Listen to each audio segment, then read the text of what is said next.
All right. All right. Make sure I'm live. Yeah, I'm live. Okay.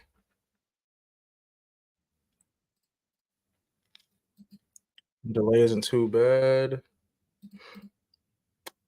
It's invincible time, people. It is invincible time. I have made no videos this week.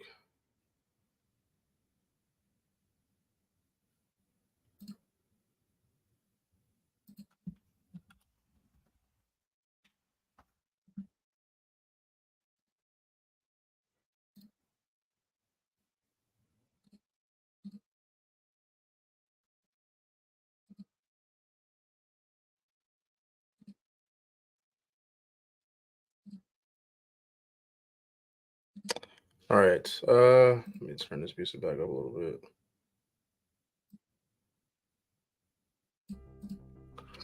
bit. All right. We're gonna wait for Jay to hop in here. I'm sending the link. I'm gonna send Jay the link.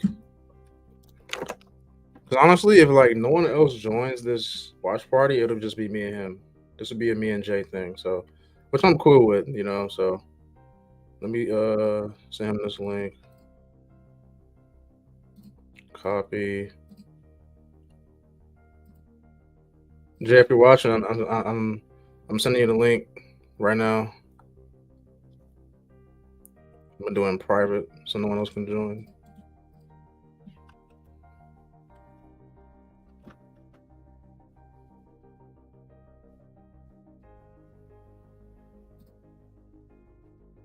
All right.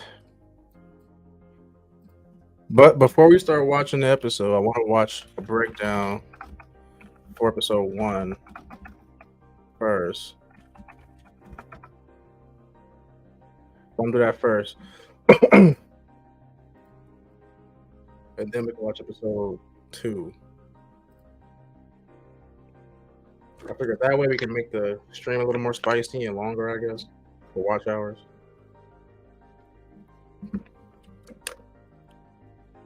So to wait till Jay hops in here or some more, and yeah, and then we can get started.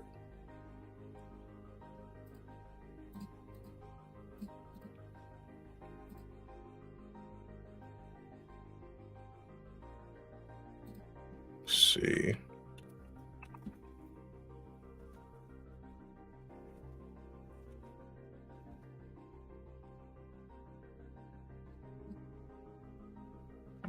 Yo, if you're watching this live right now or afterwards, did y'all see Omni Man in Mortal Kombat?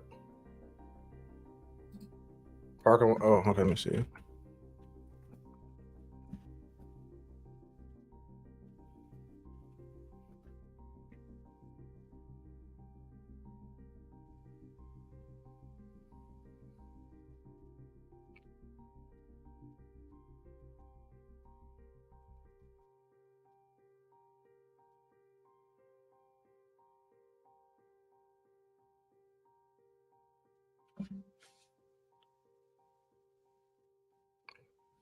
Hold on, y'all.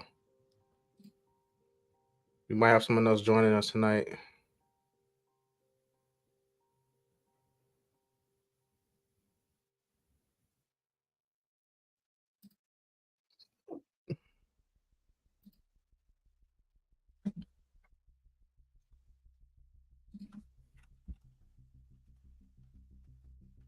Okay.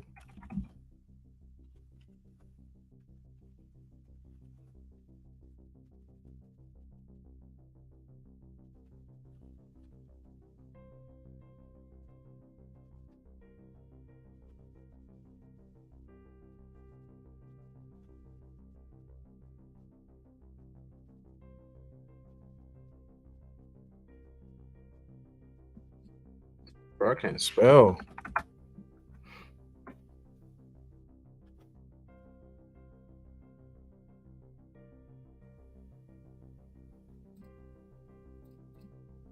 All right, so we might have 2 guests tonight, people. Not just Jay. It might be Jay and someone I've talked to before, Parker. He's pretty cool. So it might be him and Jay tonight, which is cool. So I'm here for it.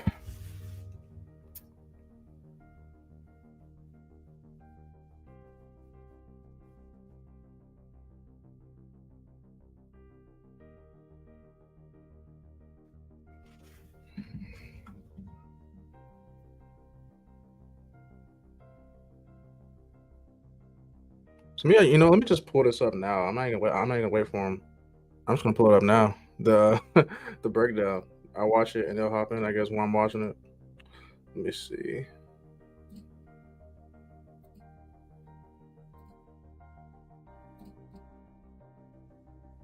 Okay. Turn his music off. Boom.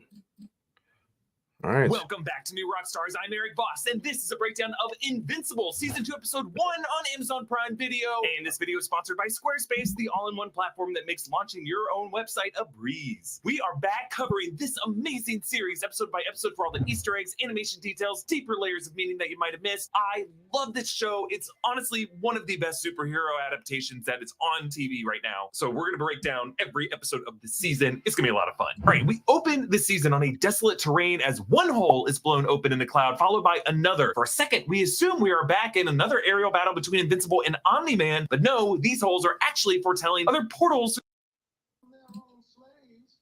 Parker, what's up, man? Hey, what's up? What's going on, bro? Just watching this episode. I'm actually gonna pause it.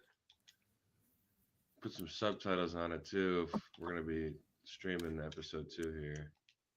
Yeah. I liked episode 1. I enjoyed it. Dude, 1 was amazing. It was great. 1 was great. Oh yeah. Last night subtitles. Hold on, Parker. It's kind of an echo.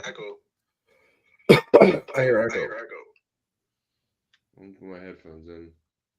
Yeah, I hear myself.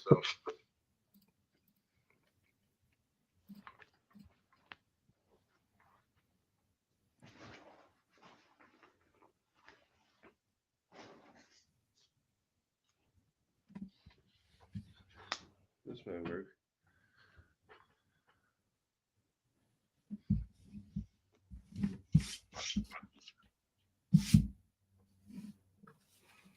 Yeah, I'm gonna watch this breakdown probably, and then we're gonna hop into episode 2. It's episode 1 breakdown. I haven't seen it yet.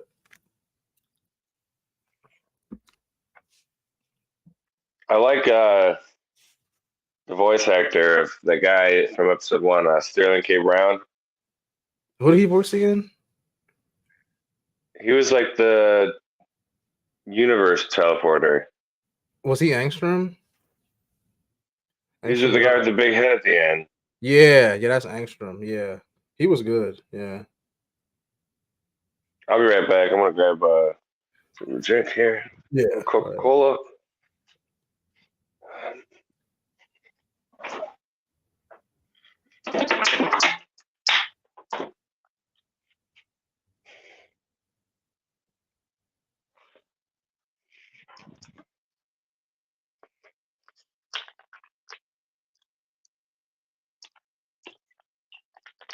Oh man, that definitely lost its fizz.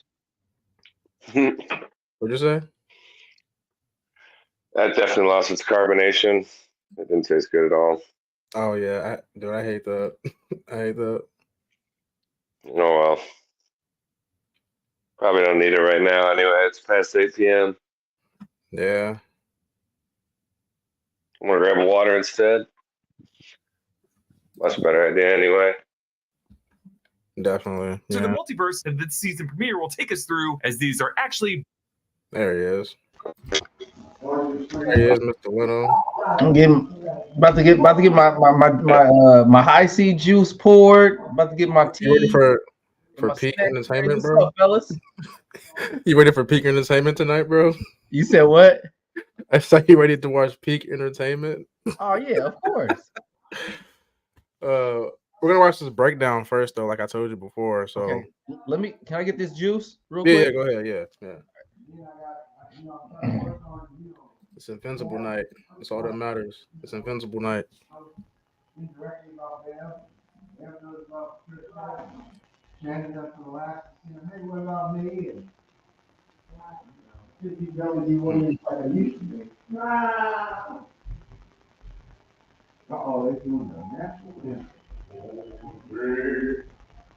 Oh, this is Jeffrey.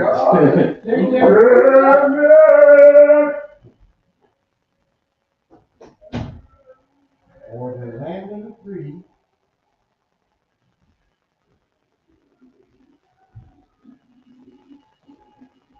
Home.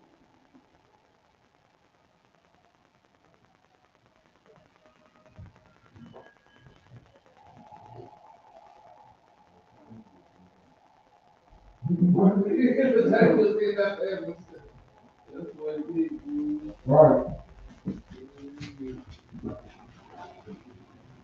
Here we go.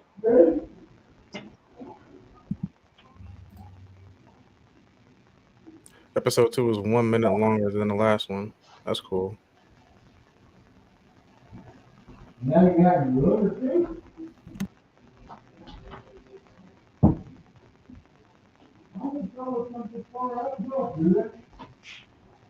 You got one design on that.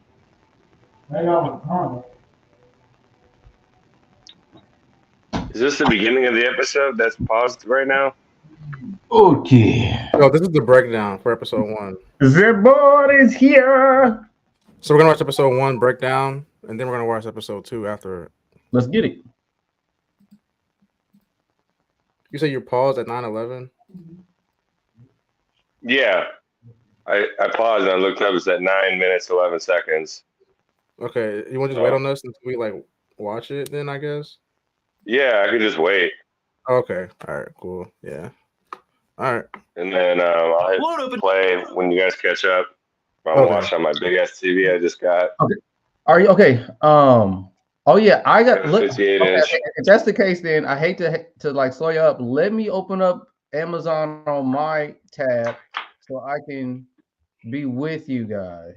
Yeah, I had that from me already. Mine's already pulled up. Yeah, let me get that ready because I'm gonna be streaming as well with you. Yeah, go ahead. I got a 58 inch TV on Tuesday. Nice. Yeah, it's sweet. I should have some food, man. I ain't got no food with me tonight, bro. No drinks. I'm drinking here just water, and that's it. It's not the worst thing, though, man. Yeah, I mean, I'm hydrated, but I'm not hungry. But I'm hungry still. So. Mm.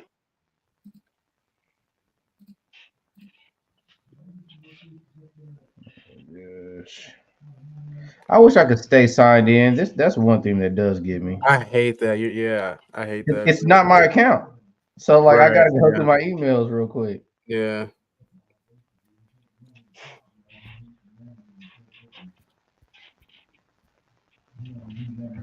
All right.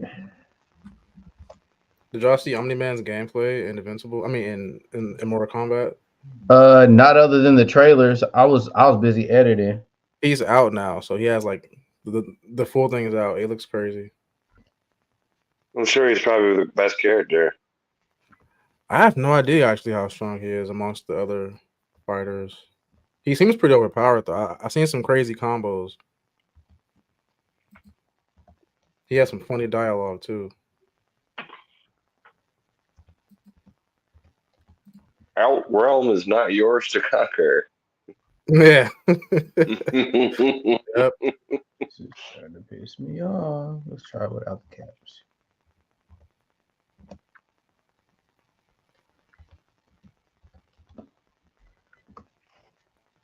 Are you fucking kidding me? You'll get it. You'll get it, bro. Don't worry. You'll get it.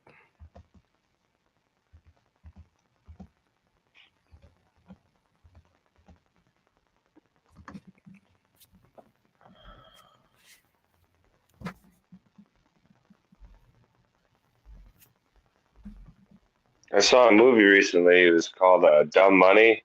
It was about like the whole GameStop stock thing that went down. Yeah, that was crazy. It was a pretty good movie. I mean, I never really knew the extent of like how crazy that story really was. I knew it like kind of took over for a little bit, but never knew it was like that crazy. Hold on, I gotta get somebody.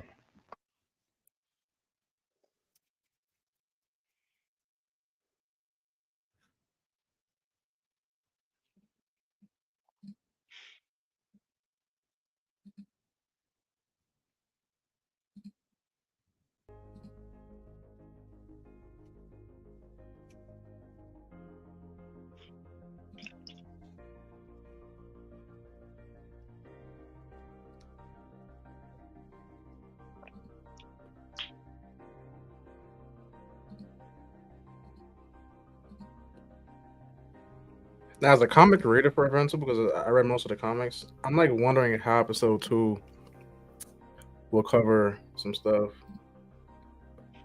I mean, I read some of the comics, like way back when they first came out. I don't really remember them like that. Oh yeah, I read them kind of recently. Episode 1 didn't really cover anything from like what I read. Like after season 1, like episode 1. No, it kind of just seems like the show is going its own way. You're right. Yeah, Which I guess I can rock with that. Yeah, that is how it's saying. Yeah. That's what they did with The Boys. That's what they did with Lord of the Rings. Like, why should we be surprised? Amazon just does their own thing with their properties, their franchises. I'm ready for this. Yeah, this is a crazy show.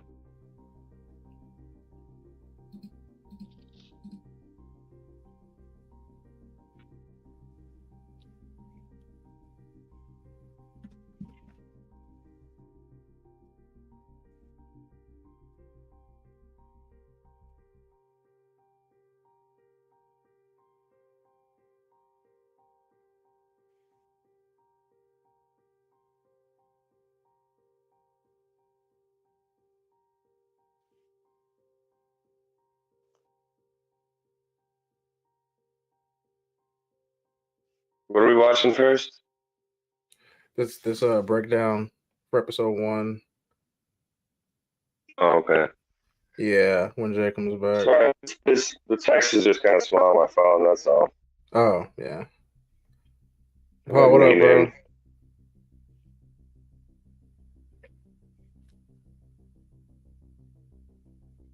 Dude, so much stuff just got pushed back to next year and the year after. Cause the strike just ended yesterday, so like everything just got pushed back like crazy. And GTA 6 finally got announced. Yes, finally. Hallelujah. Praise the Lord. I'm scared for that game. That game better be the most craziest game ever made. Because like they said that game is the most expensive game to ever be made. I think they spent around $2 billion making it. Yeah, that's nuts. Yeah, if you drop $2 billion on a video game, it has to be incredible. So we'll see next month when they show the trailer.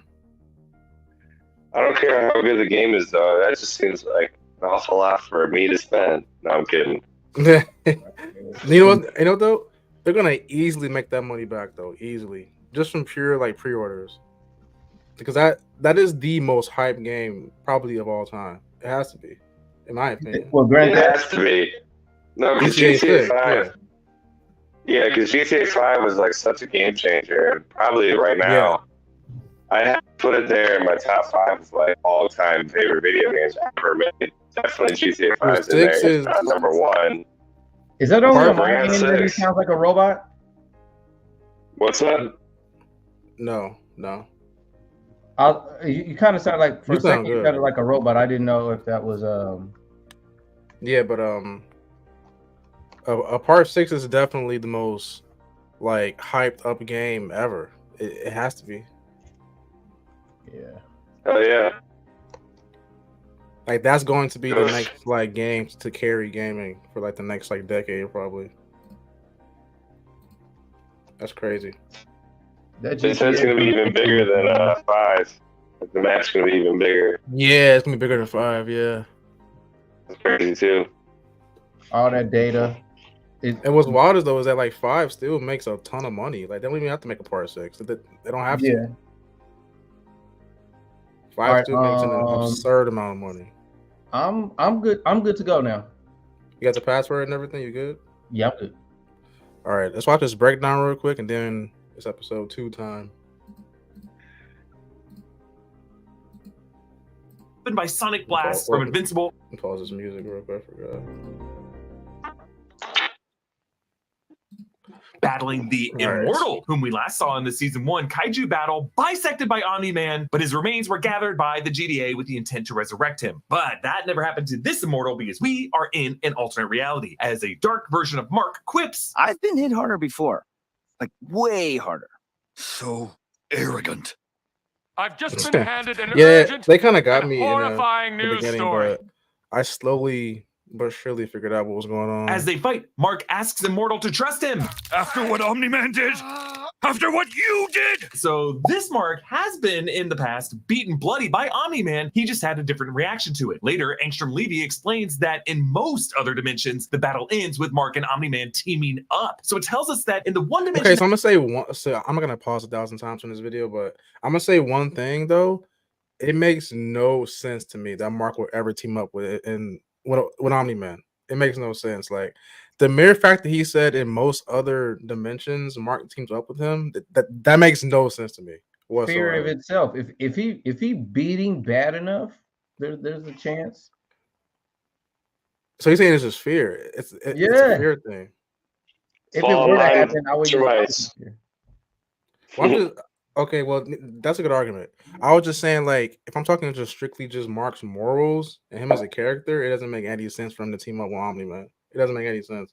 That's like Spider-Man teaming up with Green Goblin or something like that. Their alliance wouldn't be for a long period of time, but if he obviously knows he can't really mess with his dad and he wants to exist and he cares about his mom. That is the only way I see it happening, is if it's like a fear thing. The only way. Yeah. Yeah. That makes sense. Yeah. But it's still wild to me that, like, it's still wild to me though that, like, he said in most other dimensions, that means almost every other dimension Mark teamed up with him. That's crazy. Wow. Maybe in those dimensions he didn't have the upbringing that he had with his mom. Yeah. So as we remember, she famously got referred to as a pet. Most brutal out of pocket thing I've ever heard in my life. I'm just gonna leave it at that. Bro, Omni-Man is so disrespectful. He just does not care, and I love it. He does not care. He does not care. He says what he wants. He's like Mike Tomlin from the Steelers coach. We do not care. We are Viltrumites. All right. That we have been following, there's something unique about this Mark, and I think we're going to find out what that thing is this season. While Immortal fights mid-air, mostly with punches, Mark begins to use kicks and knee attacks, rolling kicks, more and more, but Immortal gets wise to this and chokes him, but Omni-Man swoops down, slicing through Immortal's arms so precisely that he leaves Mark untouched. Immortal tries to apply some of the lessons he learned from fighting Mark using lower body attacks against Omni-Man, but it doesn't work. His other arm gets snapped, and Omni-Man beheads him, and Mark savagely crushes his skull. Yeah, for anyone just tuning into this season, not knowing what the show is, it gets bloody like this. And it's just so unsettling to hear Steven Yeun's cheery voice delivering a cold, oppressive recorded message. He says, people of Earth, as in he no longer identifies with his human half, only his paternal Viltrumite lineage. He says, the more you resist, the worse this gets. We didn't destroy your cities. You destroyed them by fighting back. A hooded figure walks up to the massive video screen. And if you still think you can stop us, don't forget, I'm invincible.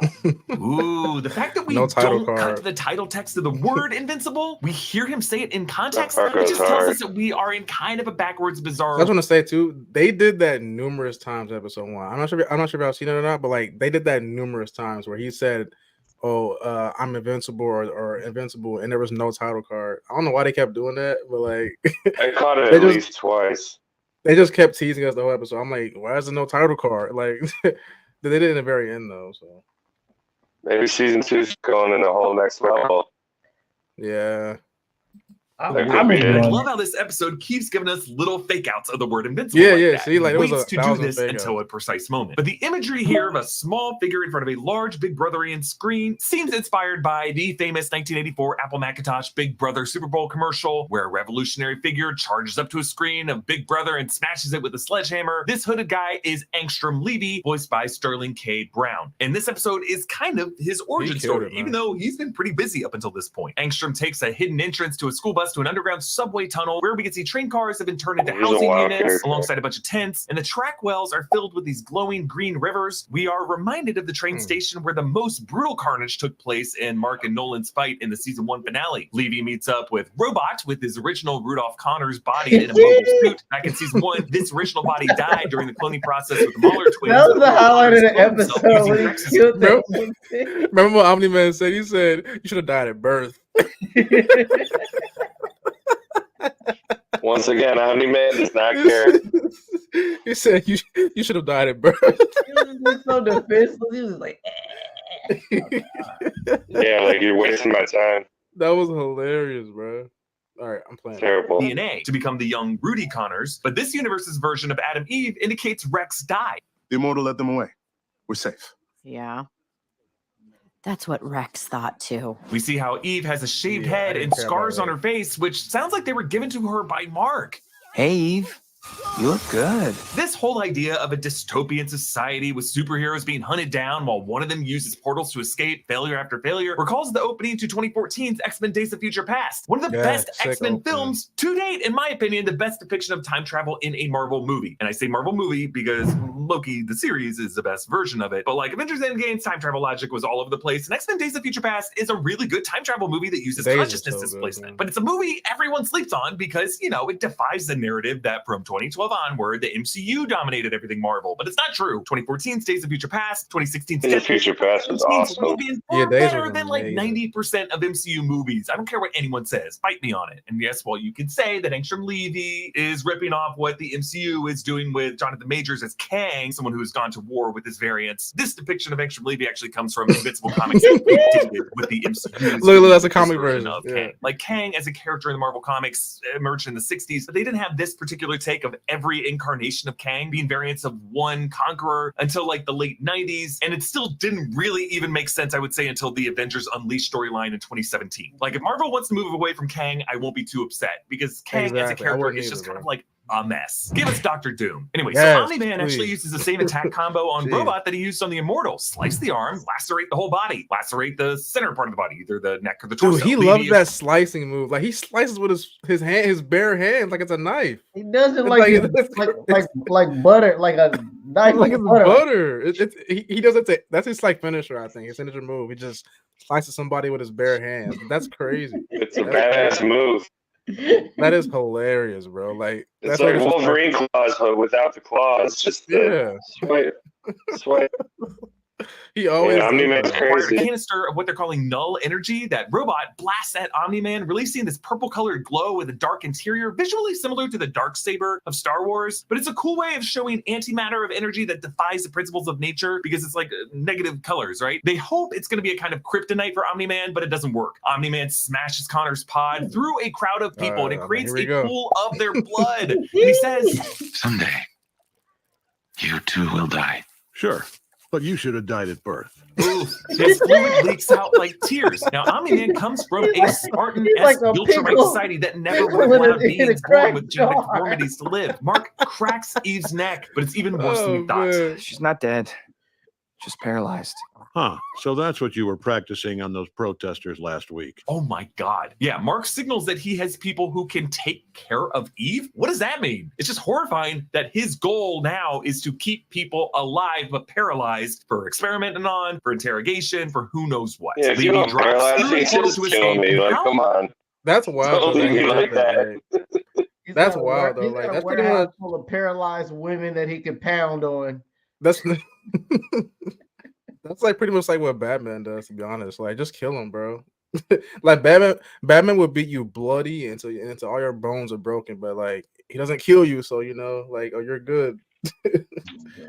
Yeah, Batman's a psychopath for sure.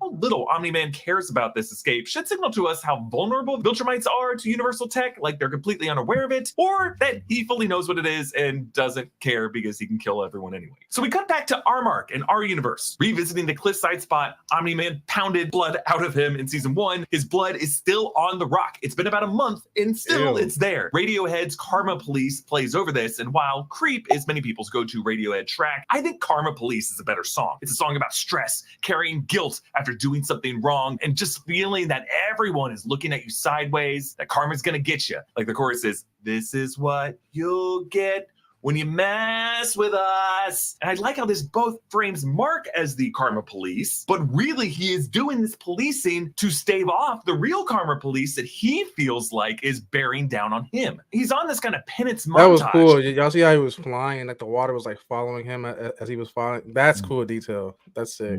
That shows how fast he's Yeah. flying and how He powerful. created he like is. a current.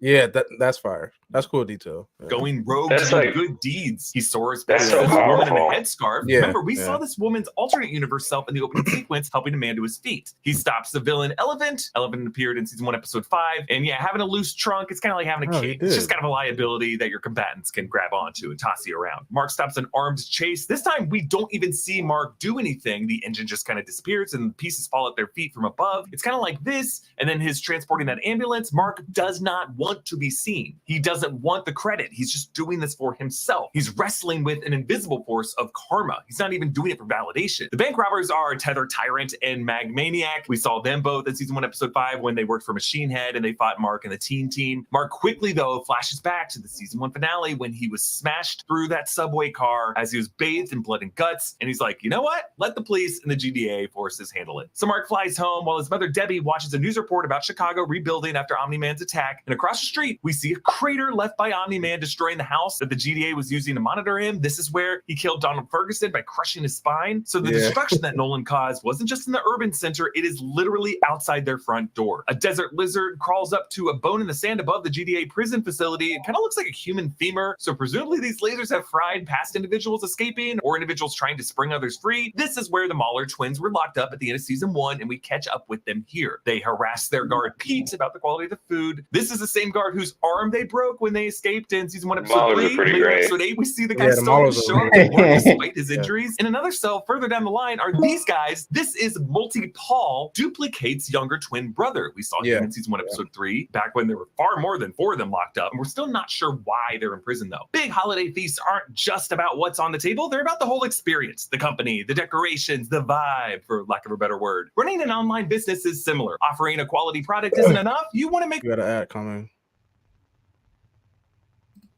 makes it easy to build your storefront and grow your business. To check it out for yourself, head to squarespace.com for a free trial. And when you're ready to launch, go to squarespace.com/newrockstars to save 10% off your first purchase of a website or a domain. The Maulers go through Levy's portals to another universe where this prison is in a crater and one steps on the charred skeleton of a GDA agent. And here in this dimension, the same green lizard crawls around. The Maulers deduce that Engstrom needed a crater deep enough to extract them from their subterranean prison in the original universe. And that tells us that whenever a portal is open across the universe, it's in the same exact spot in 3-dimensional space on that planet. So that would mean when Engstrom dropped out of his portal in the opening scene, it was to a reality where there is an even deeper underground hideout. We go back to Reginald Vell Johnson High School, named after Reginald Vell Johnson, the actor from Family Matters and Die Hard, who voices the principal on the show, and we'll come back to voice the principal this season. Everyone in the hallway stares at Mark, and even though we don't hear Karma Police here, that is what Karma Police is about. But they don't know he's invincible or what he has really gone through. They just think that his father, Nolan, died. And the bully Todd, who fought Mark in the series pilot, he returns here, but just to hug Mark to prove he's not an asshole. We saw something similar with Flash Thompson and Peter Parker. I was just thinking that, bro. I was just thinking that. Like, that was straight, like, a legit scene from Spider-Man in that scene. Yeah, Kirkman definitely got some Spider-Man inspiration. Yeah, in my definitely. opinion. Yeah. That scene was little, like, when I remember watching it with Jay last week too. I'm like, yo, this reminded me of Spider-Man. That one scene from Spider-Man where Flash was like, I'm sorry. Like, that was nuts. I was like, wow. After Uncle Ben died in the 2012 The Amazing Spider-Man, Amber tries to console Mark, and Mark meets up with Cecil at Burger Mart, where he worked in season 1. Cecil, though, refused to put Mark back in field so soon. You can't stop me. I don't need your permission to be a superhero. You know who else said that to me? Back at the Pentagon. Dude, I love Cecil. Like, y'all like Cecil, bro? Mm-hmm. Cecil to me is like a better version of Nick Fury, in my opinion. Like, he's a better Nick Fury to me. He's way cooler. Yeah, and I like the actor that does his voice where Hulk Hogan's. Yeah, I like his actor a lot. And the voice that he pulls for Cecil for the animation, like, obviously he doesn't look anything like this old man with silver hair, but the voice just like matches the it's perfect. Style. Yeah, that's what yeah.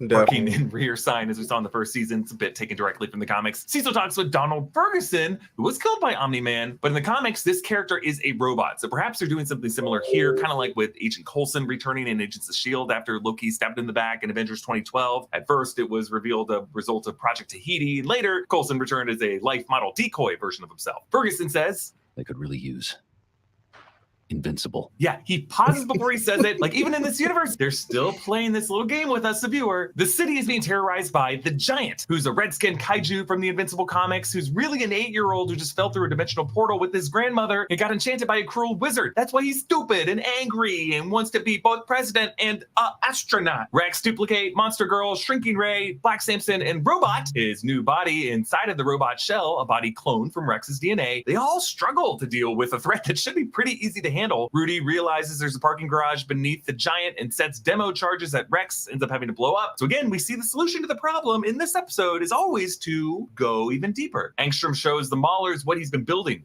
That's one of our somatic encoders, but bigger. I based it off your design. It reads, copies, and writes human minds. And Angstrom explains. There's an infinite number of dimensions, and I was born with the ability to access all of them. Yes, in these green portals, you can see what looks like the ruins of a cityscape from the opening scene, and then another with some kind of like ancient ruins that look like a Salvador Dali painting. He goes on. No, unstoppable you do with that power. Famine, Yeah. war, climate change. I'm I actually like that he was like he wasn't really a villain at first, you know, like because he had a good point to want to like he wanted to save the world, he wanted to save the universe or all the universes pretty much. That was his thing, but it wasn't until the end where he became a full-on villain. He just wanted to like destroy Invincible, you know. That's why he's an amazing character. He's such a good character. Angstrom is great. Have been solved somewhere else. Yeah, notice how he singles out famine, war, climate change, cancer. These are the same kind of problems that Mark in the other universe posed to the people of Earth, promising that Viltrum could solve. It's like we're getting two sources of power from off Earth, making the same kind of devil's bargain. Angstrom says, and I can be the conduit of that knowledge. A Prometheus who raises the bar for everyone by sharing what works. Yes, Prometheus, the Titan from Greek mythology who stole fire from the gods to give the first spark of technology to mankind. But what he forgets about that mythological story is that Prometheus was tortured for his theft for all eternity. Angstrom reveals his safe house is filled with dozens of alternate selves, including some who are women and one who has 3 eyes and 4 arms on his torso. Since he just wants to take their knowledge of their home dimensions and not share his vision of putting it all together, we get the sense that Angstrom is somewhat dishonest, kind of a ends justify the means type of guy. Olga waits for Debbie with a knife, making stroganoff, and Debbie at first thinks she's there to hurt her due to Omni-Man killing Red Rush, so she is also haunted by the Karma Police. Debbie recalls Rome having good pizza before realizing Rome was a trip Nolan took her on in season 1, the episode right before she realized he killed the Guardians of the Globe by finding his blood-covered suit. Debbie is still reeling from Nolan saying she was just a pet to him and that holding inside has been like acid eating her away until she's hollow. And when Mark comes home, we see the kitchen from his perspective that they have multiple bottles of wine out and that Debbie filled her glass all the way up to the brim, which is something that you only do with wine after it's like your 4th or 5th glass and you just stop caring how much you pour. Cecil chews out the heroes for their failure with the Giant, saying it's a failure of leadership from Rudy, who has been struggling with his new body and the physiological fear that he cannot help but admit. Cecil assigns the resurrected immortal to take charge. He also adds to the team Bulletproof, who's voiced by Jim Farrow in the comics. Bulletproof, aka Zendaya Randolph, actually takes up the mantle of Invincible at one point, so we'll see what happens with this. Mark worries to Eve that he could become his dad and not even know it. See, that's the fear, not making the wrong ethical choice, but not knowing whether the choice has already been made for you or not. Mark offers to help Cecil right when they realize Mahler's warehouse energy levels have gone off the charts. So on Angstrom's machine, you can actually see one of his variants is tattered clothes and bionic parts, like maybe a survivor from some futuristic war reality. The Maulers say that this machine is connecting to the 9 other machines in other dimensions, so there are 10 of them in total, and they say 1,000 minds are synced, so that would mean 100 variants per machine. It's just interesting that the number is 1,000. According to books like Malcolm Gladwell's The Tipping Point, the human mind can only occupy 150 other personalities, names, identities in their head at any given time. If Fortune 500 companies apply this to how they grow and scale their businesses, that anytime you have more than 150 people working in a workspace, it's time to build another branch. So having 1,000 minds in your mind forced in there at any given time would make you crazy. Our Angstrom says, I am large and I contain multitudes. Yes, this is a quote from a Walt Whitman poem, Song of Myself, section 51. The full passage goes, do I contradict myself? Very well, then I contradict myself. I am large, I contain multitudes. The idea that people and their thoughts can evolve and change. And even though we might have internal contradictions, it is the sum of all of our experiences that help us make choices. Angstrom is now grappling with the multitudes of 1,000 versions of himself flooding into his mind. Mark arrives and the Maulers say, no way he lives up to his name. He's definitely not invincible. Again, they're toying with the convention of using the word in context versus cutting to the title card. When will they do it? It's coming up soon. Engstrom calls in some backup Maulers from other dimensions who have been helping as well. Our Maulers are not happy to see that. After all, they already argue over who is the clone and who is the original among the two of them. They have trust issues. You were using other us's? You said we were special. The Maulers from other dimensions have different outfits. There's a version with masks and some sort of turtle shell on the back, a Mauler with a beard and cybernetic parts, and at least one female She-Hulk style Mauler. Mark tries to use his speed to subdue them, but their strength is too much, and it becomes a literal bloodbath. I won't build my utopia with blood. But the thing is, assuming Mark is... The Maulers would make him bleed and bleed, but, you know, he might not actually die. So Engstrom is kind of making this choice for the wrong reason. He takes off his headpiece and the machine explodes. And in the flames, you can see the Maulers' bodies incinerating down to their skeletons. Only Mark is left. And when the heroes show up, Rex says... Yeah. I guess he really is invincible. Not yet. Mark comes home, and the 2 wine bottles that were on the counter the night before are now open and empty, and Debbie's glass is spilled on the counter. You know, not that Debbie doesn't have a reason to drink, but, you know, there's a lot of red flags here. Let's keep an eye on it. Amber and Mark open their letters from Upstate University at the same time. Remember, this is a campus they toured in season 1, and they both get accepted. Immortal tells Mark, Cecil thinks you're on our side. I'm not so sure. The Karma Police is now literalized with a watchdog who seems to be able to see into Mark's soul. And we leave it there until the post-credit scene where a deformed Mauler discovers Engstrom. It made me a fool. He was so mad. He killed so many people I knew, people I loved. Millions died because of him. Yeah, Mauler says that Engstrom's memories are all scrambled, but Engstrom says they are all his memories and that he wants revenge. I won't rest until I've killed! We got a full rag on. That leather wave cap looks ridiculous. Forms in the word invincible. I'm telling you right now, that's how he looks for the remainder of his character. He looks like that. That's tough, man. Yeah, and that's like he becomes his whole entire just like vengeful, I guess, just spirit. He wants to just destroy Invincible. I know it's an anime. Did you ever see that first X-Men? And there was a guy who's he got turned into like liquid. Yeah. Yeah. That was like that. That is just as freaky. Like he looks really bad, bro. He kind of reminds me of the leader, the Hulk villain, the big mutated brain. Oh yeah. Just like aesthetic wise, with like all this going on up here now. But this character, he kind of also reminds me of like Reed Richards and like the Council of Reeds. Yeah. Again, like I was saying he reminds me of Kang the Conqueror, like he said earlier. Like he reminds me of Kang a lot. I could see that too. Yeah. BTG says, love the way that they did the multiverse in this episode. Wait, this one or the last one? Because we didn't see the new one yet. Was an origin story for Engstrom Levy, who did first appear in Invincible Comics number 16, and he was a multiversal figure. And I just love how this Engstrom cannot assign victim or perpetrator roles because he just has too many memories, too many identities scrambled together in his mind. And this was not Mark's doing. It was Engstrom's own fault. And it was his own empathy that did it. So imagine when he realizes that empathy was the culprit here. He's kind of like Kate Blanchett from Crystal Skull. If her head didn't explode, he's put himself on a path to kill someone who literally cannot be killed. At least I don't think so. Invincible doesn't fear death anymore. He fears what he might become. I'm so excited to break down every episode of this season. Please support New Rockstars by grabbing one. I say, y'all, it's time. It's time. Tis time. All right, let me change this thing. Wait, hide that.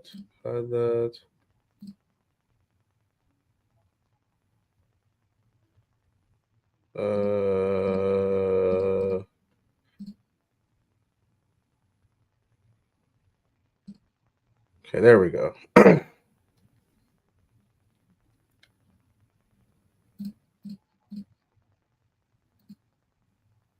All right, I'm pulling up the episode. I'm pulling it up. I'm going to 0. All right, let me know when you're ready. I'll press play.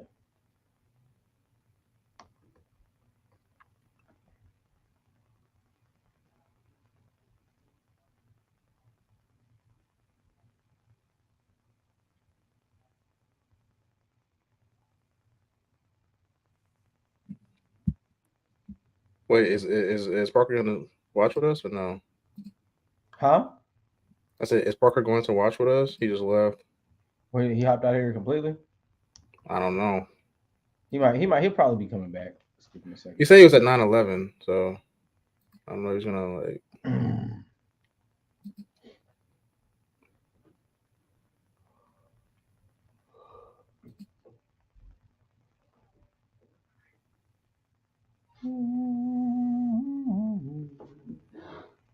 Okay.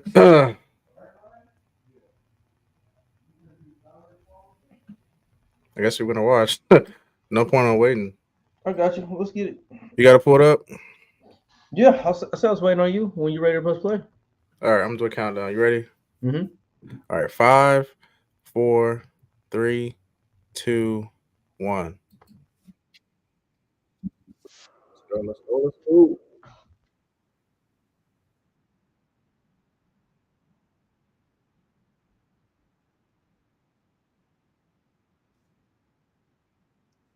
Doc Sykes making me this episode.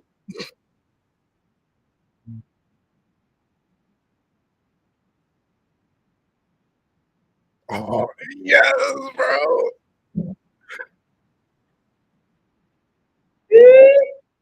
They're going into the comic now.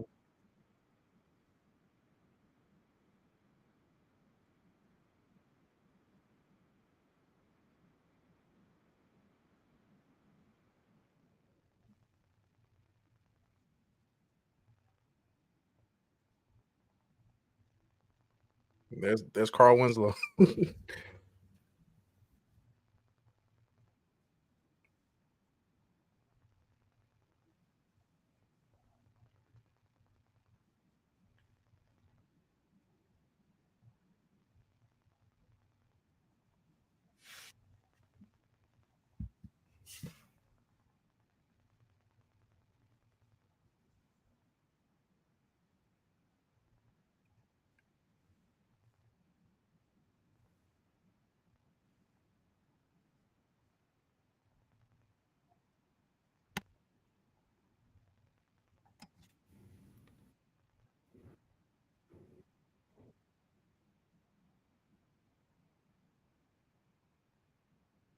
Doc Seismic.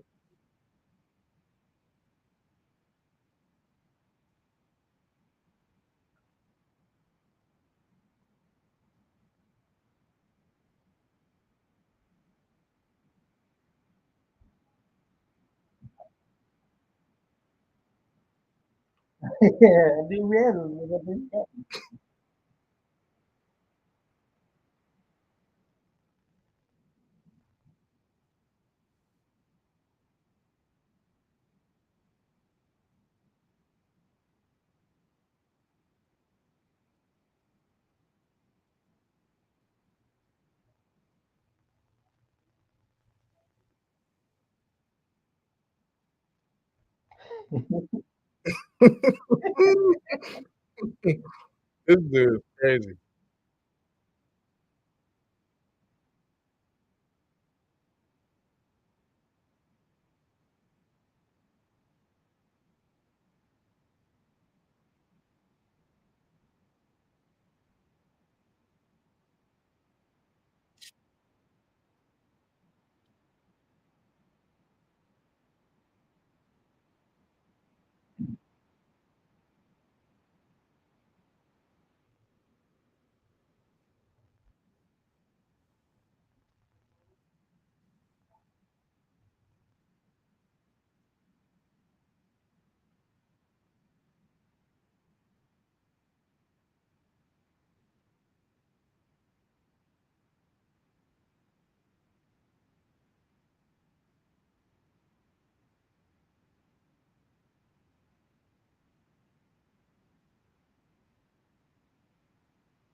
Oh.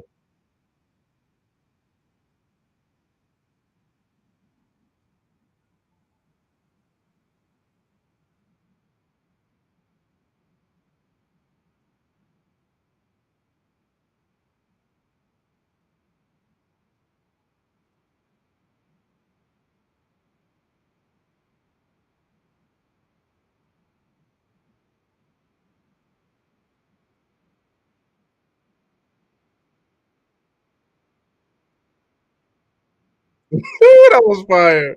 That was fire. Uppercut.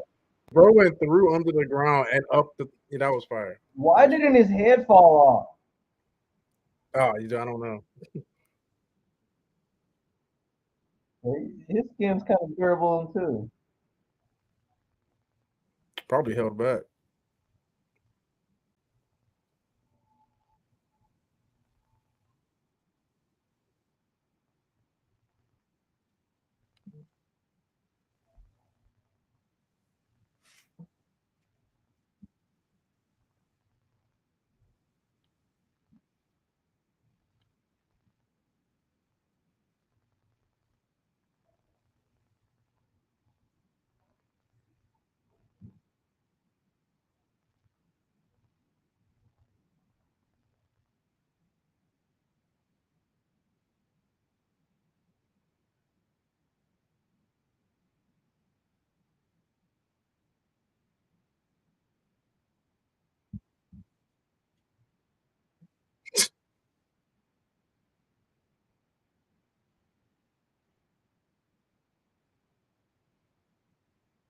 Man, what Eve gonna do something, bro? She ain't doing nothing so far.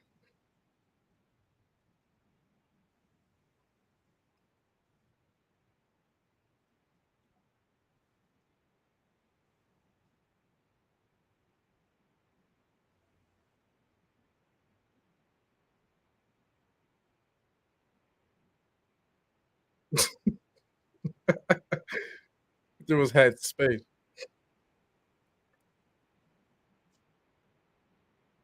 There we go.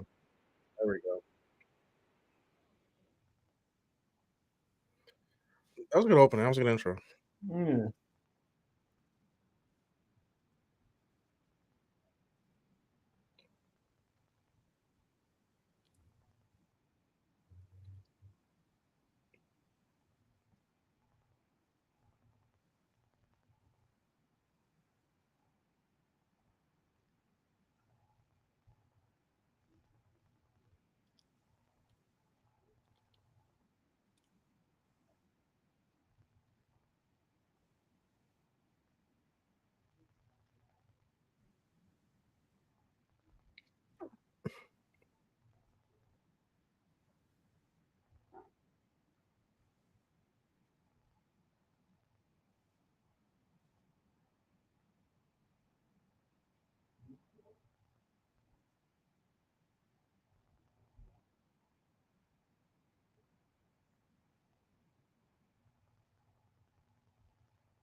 Look at how powerful Eve is, bro. Like she made all of that just out of nothing. Like she's so broken.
So he's a Martian.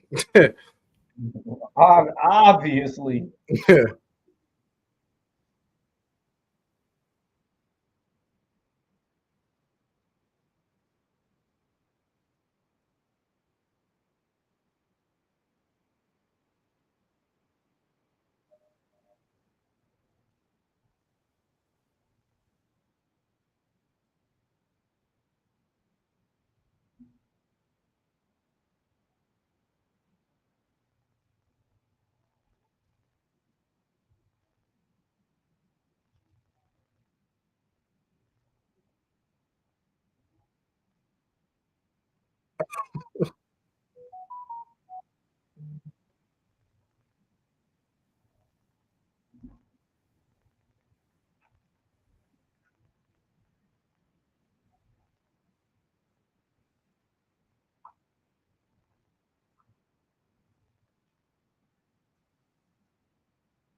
That's crazy.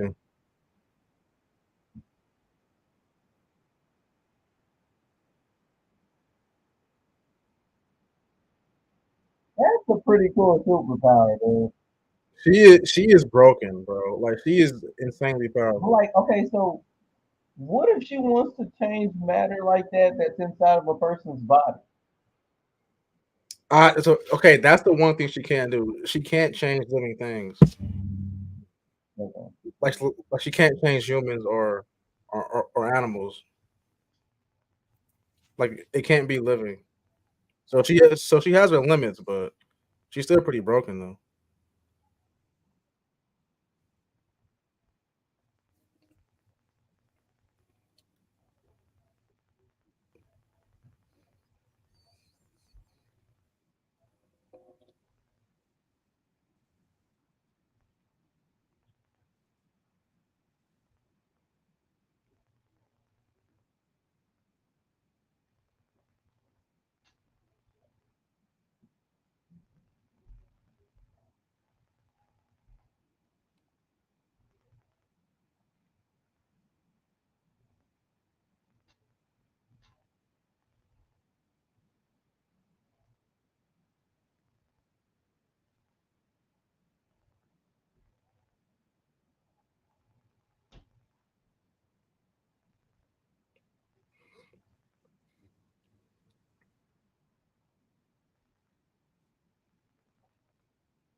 He saw that look.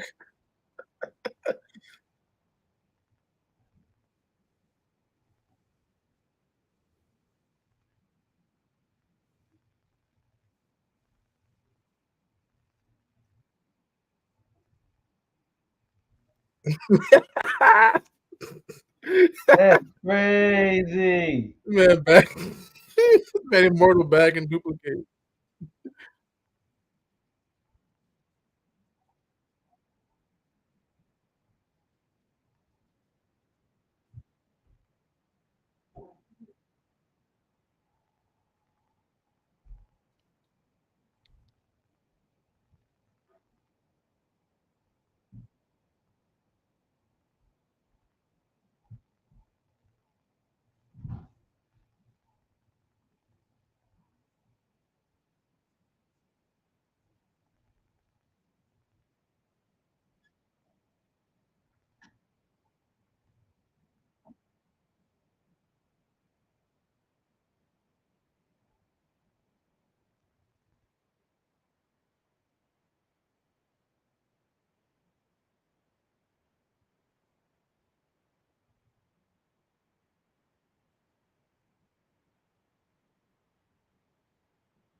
That's nuts. That's crazy.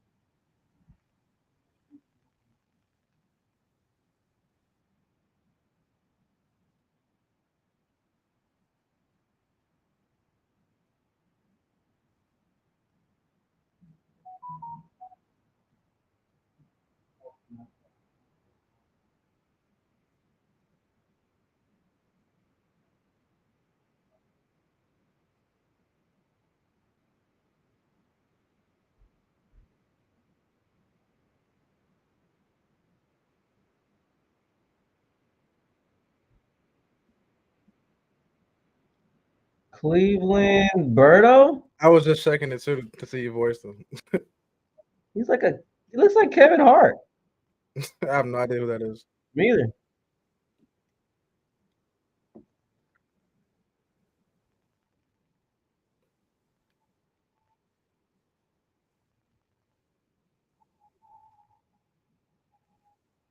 Night Boy.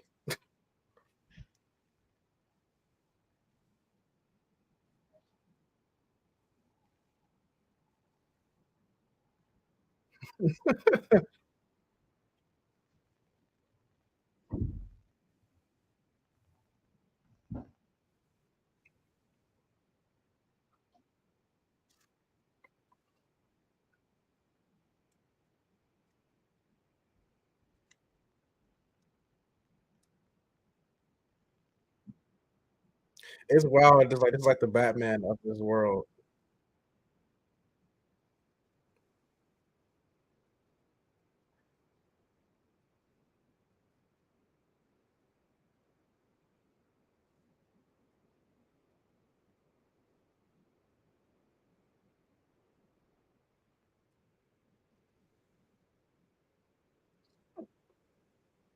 Boy knows the martial arts.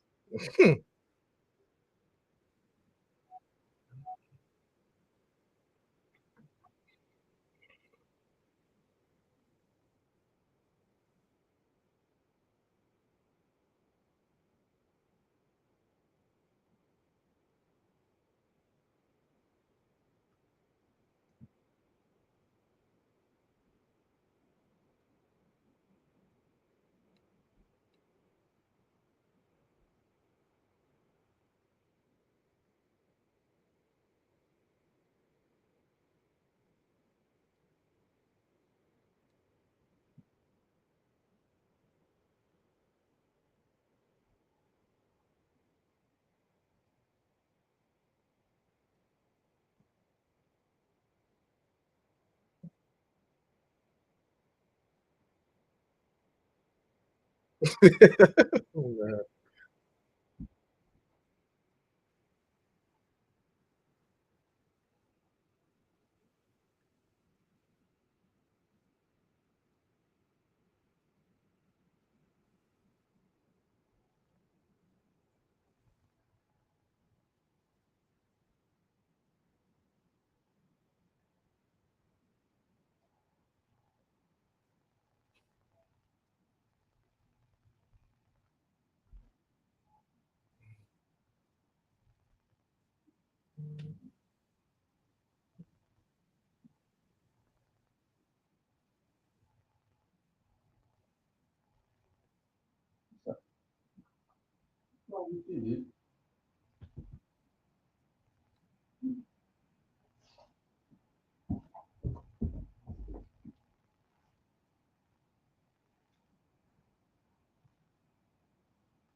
No.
I took it to Las Vegas.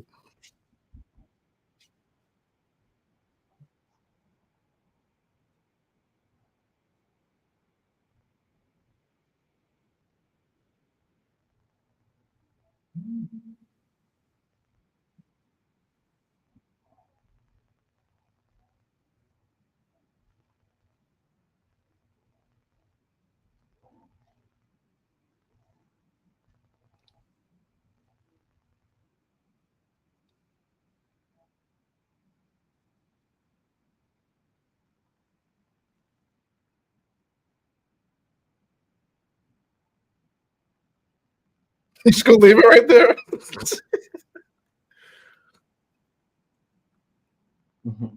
Imagine you left it right there, bro. Them and roll.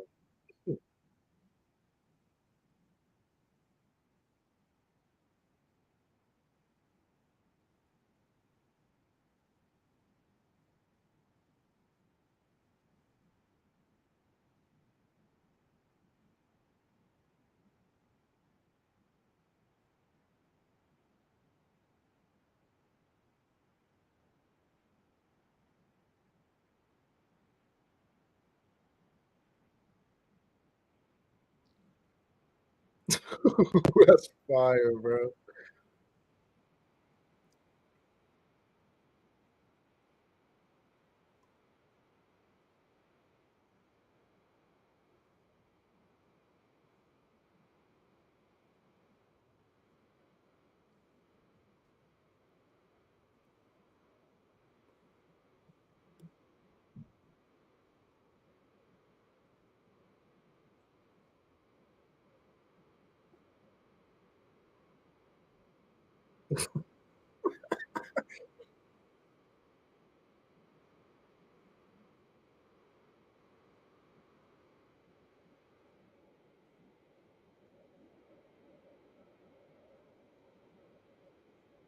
I'll be listening.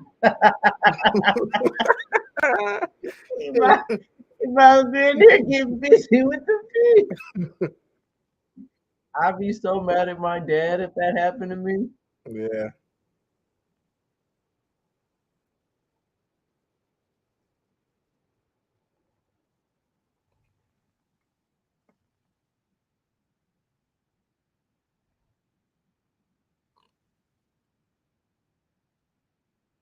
Damn. Right? Came in hot. That Why dude did was a he deck fool, you man. like that?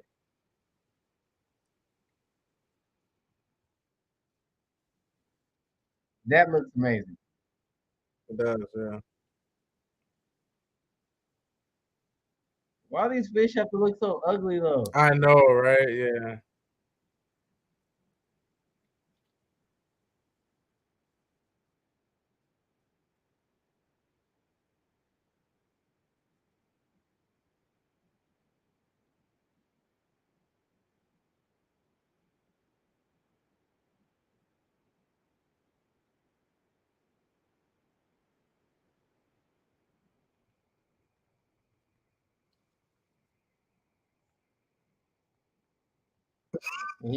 He probably be with a BBF.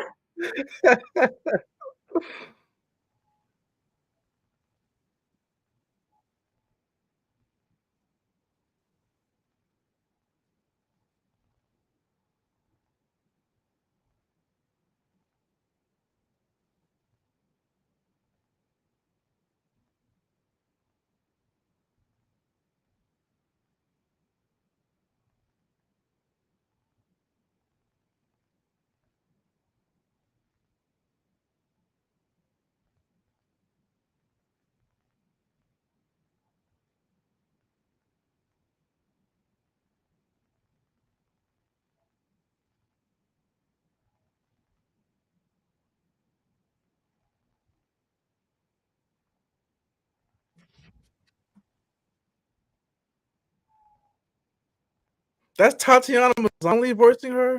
Is it? Yeah, that's She-Hulk. Yeah, it is. That's who plays She-Hulk. Wow. Right.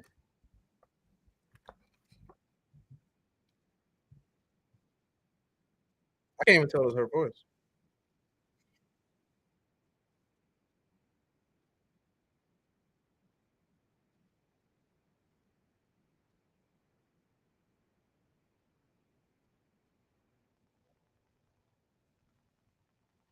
I bet that's the most dangerous thing they have in the Exactly. water. Yeah. Like a Pokemon.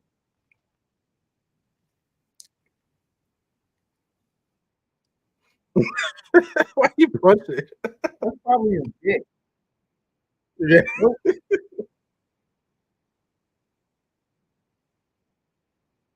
That was an antenna.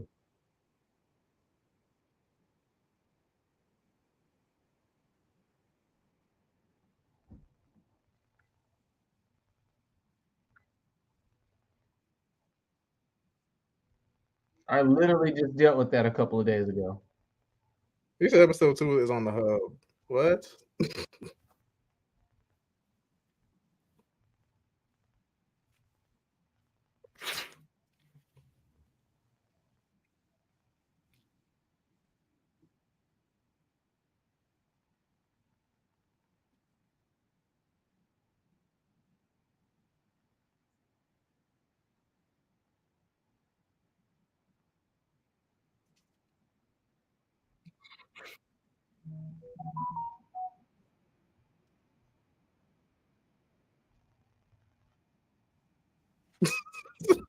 Oh, that's homie. That's the bat dude.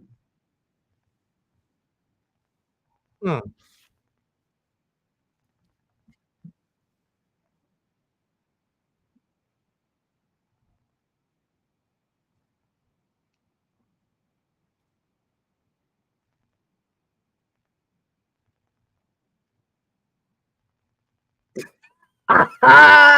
Hey, straight up.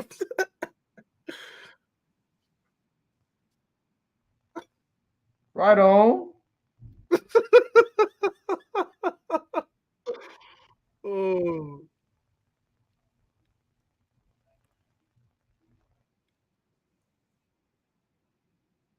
He said, when you earn the money, you get the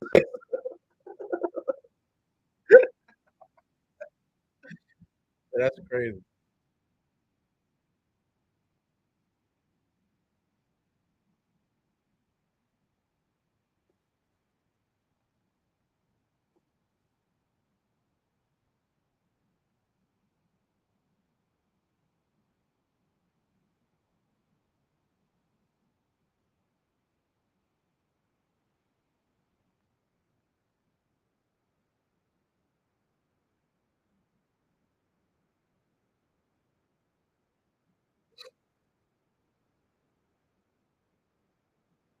Oh.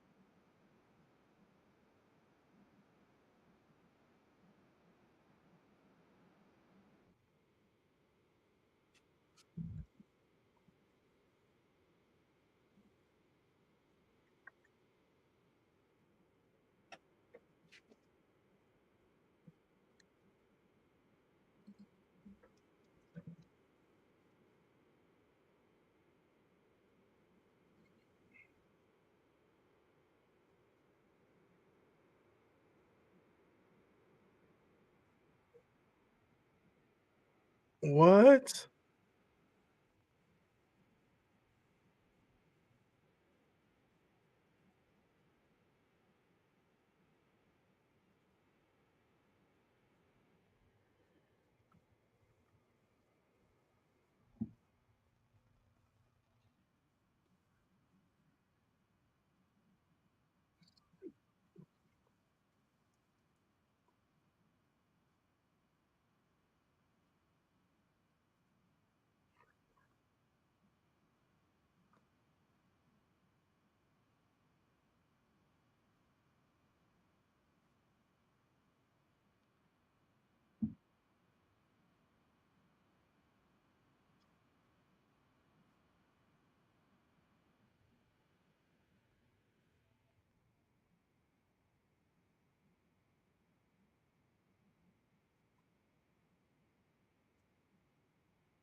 Elbow to the Ooh. sternum, my boy.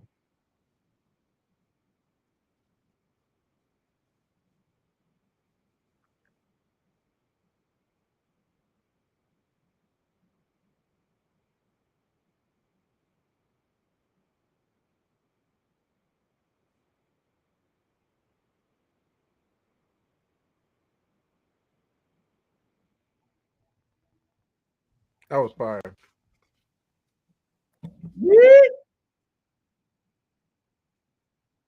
I didn't think that thing could stretch like that, though. That's crazy. Pause. Yeah.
Where are you guys at in the episode?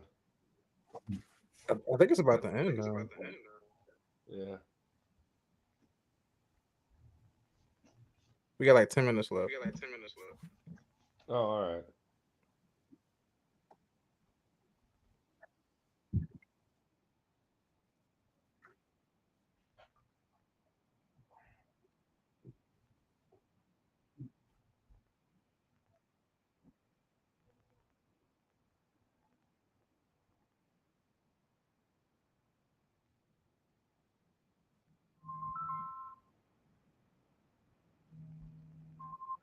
Oh snap!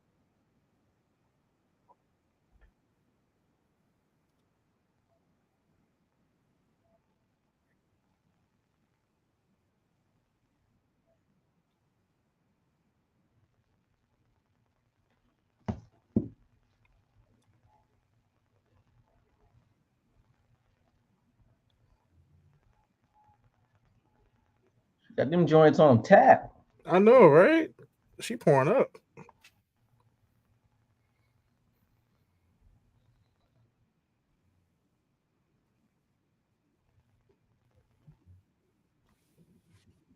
What is up with this dude talking about this being on an adult site? Did you see that comment? Yeah, it probably is.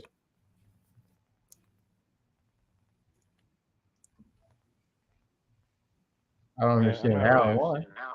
How about her dad complaining about the free gold? Yeah. Ungrateful motherfucker.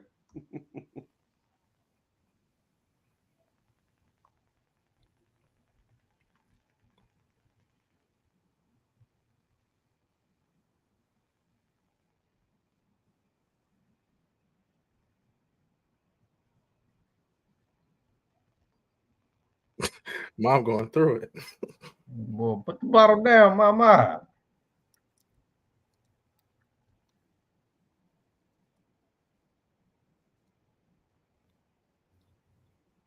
That's tough though. I mean, you gotta understand. It's like her whole entire life, the man she thought she loved was like not even him. Like that's rough. I can't imagine that.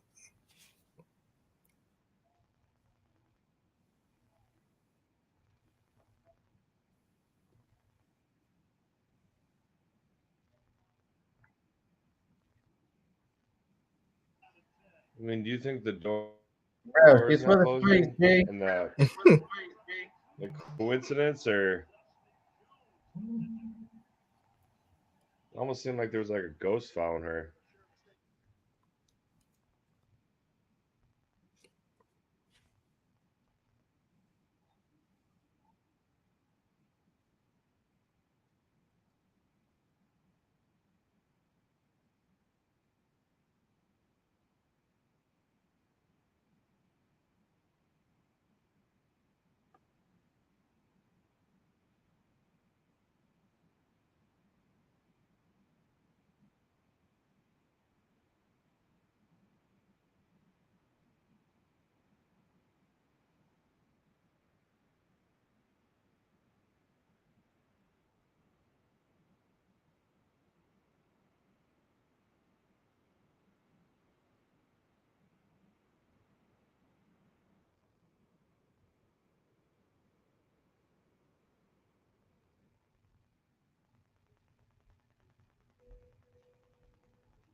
Lizard League.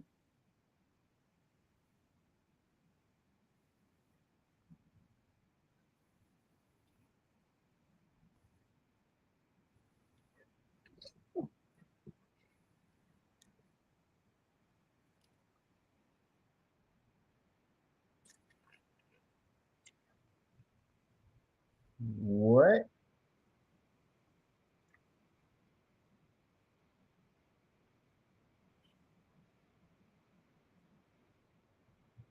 That was like frame for frame from the comics. I remember that part from the comics.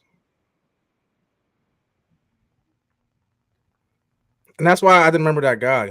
I'm like, who is like he is not the leader of Lizard League. It's someone else. It was that dude. That's crazy. Oh, this is bonus footage. I think it's a post credits thing. Yeah, the Lizard League, which is essentially just Cobra from G.I. Joe. That's all that is. Oh, it's your boy.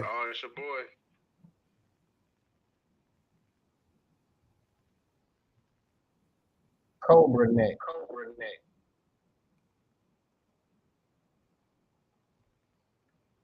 So how about the Shapesmith? I don't trust him. You're gonna be a problem.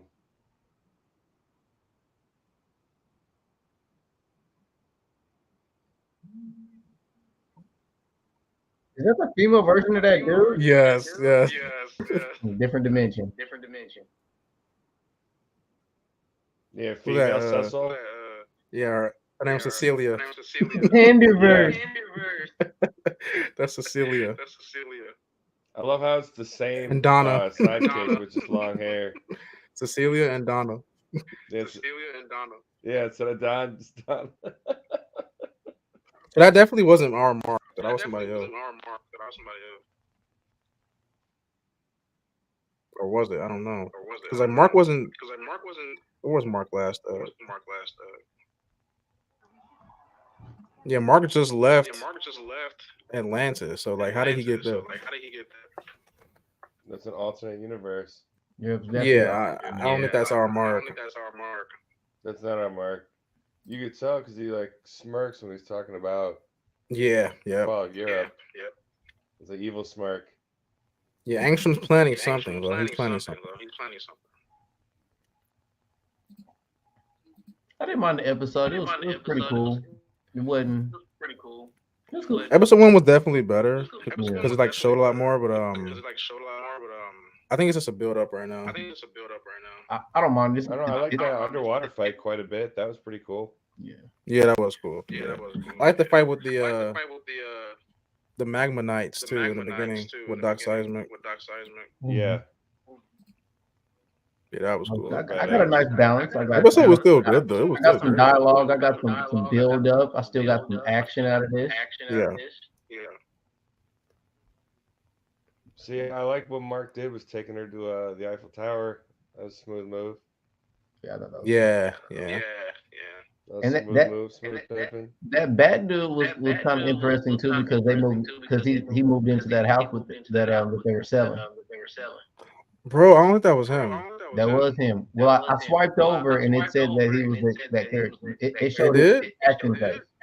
Was that Cleveland Berto? Yeah. Yeah. Oh wow, I didn't even notice that.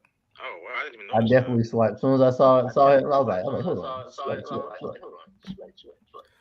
But well, didn't they didn't Sisu ask Mark to bring him in though? Yeah. So how is he just like roaming around looking for houses? I don't know. Only way That's I what I'm saying. I don't think it was that could not be him is that he was probably because I think it only shows like a list of actors and a minimum of 3 of them. But when that scene was going on, it showed Cleveland Berto. Okay.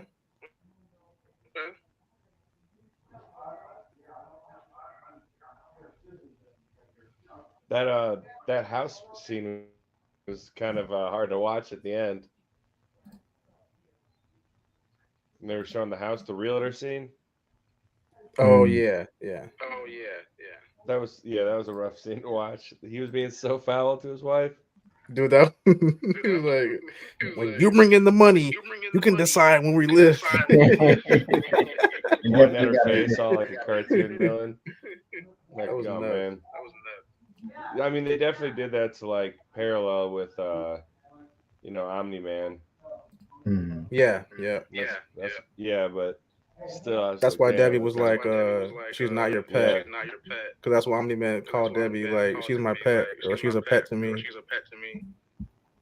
Or what about with the mailbox that kept opening back and forth, and then like the wine door that kept opening back and forth? I almost thought that was like a reference to I forget his name, but season 1, the guy that can teleport, like the brimstone demon guy, the detective. Oh wait, what was that again? He was the one that suspected Omni Man killed the Guardians. Oh right, you're talking about what was his name?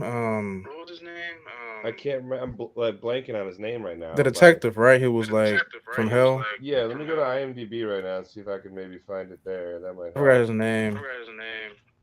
You know what I'm talking about, though. Yeah, he was a demon detective. Damien Darkblood. Yeah, so I thought maybe I almost thought it was him, like opening those doors, but I'm like, nah, that wouldn't make sense. Maybe. Yeah, I'm pretty sure he was like, wasn't he like exiled or something like that, back to hell? In season 1? I think so, but yeah, it's been a while. I'd have to watch a season 1 recap, really, but yeah. You know what I haven't seen though? What I'm about to watch actually, and then go to bed is it's that Adam Eve special episode. I never watched. Yes, that was incredible. Jay, you should watch that too. It was really good. What was it? This one's like, I don't even know if I'm gonna finish. It's like Adam Eve origin story. Yeah, it's amazing. It's like amazing. Adam and Eve from the Bible. No, Adam Eve, the character from Invincible. No, Adam Eve. The girl, the pink girl. Yeah. Okay, I got broken ability. My buddy told me to do a review on it. I didn't know the reference. It just didn't come to mind. She is so powerful, dude. Yeah, she can like create things. And that special actually like that. Like when she was married and Okay. Well, before I go too, the one guy that voices Green Ghost, he was Chuck Hanneman in that one show, Silicon Valley. He played a great asshole character. Oh wow. Yeah. But yeah, here he's just doing the voice work. And then another thing I'm seeing too is Aquarius, who's the king of Atlantis. He's voiced by he was the guy with like the metal hand in Walking Dead. Oh, I didn't see Walking Dead, so I wouldn't even know. Oh. But yeah, it's kind of crazy to see him as the Walking Dead. I did see though that the Queen was voiced by Tatiana Maslany, whatever her last name is. That's She-Hulk. That was cool. Oh, that is She-Hulk. I was wondering why that name sounds so familiar. Okay. Yep. I didn't hate She-Hulk, even though it was pretty bad. I didn't hate it. I didn't like it, but it's cool to see her in this though. Yeah. Well, it's funny how too she's like talking about. She's like, I used to run this, for like a decade while he was up there with capes and humans. And then like the second something pops off, she's like stumbling all over, like can't do anything. Like she was just talking that shit. She couldn't walk the walk. Yeah. But her character was like old, like an old lady. Like how much is she really gonna do? I am super excited for this Sequid stuff, like the Mars stuff. This is gonna be crazy because I know what happens in the comics, and like this is gonna be nuts. See, this is a moment that I'm glad I didn't read any of the comics. Yeah. I mean, it just because I get to still enjoy the show without knowing as much. And then I could see myself going back and looking at the manga and comics after watching the show to see what actually happened. Yeah. Or you can always watch a new Rockstars recap. You're right. Yeah. Oh, that's a fact. That's a fact. We will next week. I was just not trying to say I was going to do that, though. That's exactly what I'm going to do. It'll save you some time. Oh, indeed, sir. No, indeed, sir. No, this is cool, and I'm excited. The next topic we got to talk about after we all watch it will have to be the Loki finale is hitting tonight. Yeah, it does come out tonight. Yeah, but I don't have Disney Plus. So I thought the finale was already out. No, it probably came out about 40 minutes ago. Okay. So yeah, it's almost over. We'll have to watch it later. But I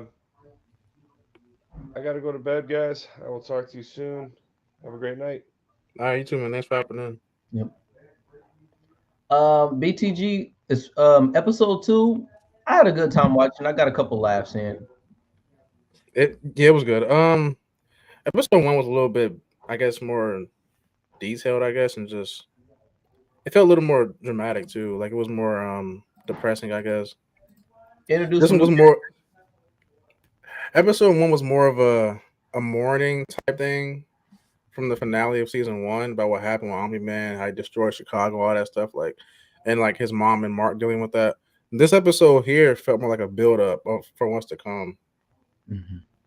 Like episode 1 did set some things up, but it felt more like a mourning episode, like a post-war type thing. Mm-hmm. Whereas this episode felt more like a Kickstarter to what's to come. So episode 3 is going to be nuts. Probably 3 is going to be nuts. 4 is going to be nuts, and then onward it's going to be nuts. Probably. I think episode 1 and 2 were just the Kickstarters, and now we're getting down to like the actual like meat. So. But it was good though. It was good. One thing I'm really happy that they didn't do on episode 2 was really try and focus in on that the character that can travel between different universes. Yeah, Angstrom, yeah. I mean, for me, sometimes like I don't know, I would not like to see an entirety of an episode or a majority of it just him jumping in between. I'm not really looking forward to that, like that kind of thing. So I'm really happy they kind of developed the plot of like kind of with multiple characters and scenarios. Yeah, they're so he's like the big bad. Like he is the big bad for a very good part of the comic. So it's like they're definitely like making sure the audience knows that he's a thing and he's around, because he wasn't in this episode until the end. But they want you to remember, like, yo, this guy still exists. He's out there. Like, don't forget about him. He's gonna come back on some crazy stuff, So yeah, like the way they're doing it is pretty good, I would say. And let me see what else they talk about that happened. A lot of like non-hero stuff, with Mark's girlfriend. Mark graduated. Mark's mom going through it. What else? You already covered Shapesmith. You don't trust him. It's just like I don't know. It just seems like he's covering up for something. Like he just. Well, he is covering up for something. This isn't even a spoiler. It's like that's what they're like. That's what they're like foreshadowing. Like he's a Martian pretending to be a human. That's that same one that was in that house. That was a Martian that could do all that stretchy. No, it's a different. No, that was him. I don't know why I didn't connect those two. I just feel dumb right now, just for not even like. Yeah. So somehow this Martian got to Earth. And took this human's face and body and now is living his life somehow. We don't know how yet, but he's doing that currently. So he shapeshifts and he can stretch as well. Yep. So I'm pretty sure episode 3 is going to explain how he, did all that and what happened with him. And but I'm not sure if you noticed or not, but the guy remember the guy at the end, the human in the end was walking past all the Martians and all that stuff, the dead Martians. He had the same face as Shapeshifter. Okay, that's okay. Yeah, okay. He had the same face, so there's something going on between those two. Yeah. And it looks like those spore-looking things was the Martians as well. Yeah. Yeah. That whole entire thing is nuts. Like in the comic, when I read it in the comics, I was blown away by like what was going on. I'm like, this is nuts. Like, I won't be surprised if episode 3 is just all about that by itself. Because in the comics, it was like a 3-issue thing where the whole thing was just about that. Like it was a whole arc. It was crazy. So yeah, we'll see how they do it. I'm excited for it. Well, any last thoughts you got for tonight, bro? Before I end the stream? Just making sure that we lock in for next week as well. Yeah, we locked in, bro. I'm locked in to the end of this series, bro. I'm gonna be locked into this show till the show's over, bro. So I'm locked in. Okay, that sounds good. And yeah, we're trying to have some more guests come in, but if not, it'll be me and you, bro. Which I'm fine with that. I got you. I mean, links out. I mean, people are gonna see what we're doing, and if they're influenced, they'll let us know, I guess. Yep. Yes, sir. Well, if you watched this live, thanks for hopping in. If you're watching afterwards, thanks for watching too. Comment down below your thoughts on the episode. Was it good to you?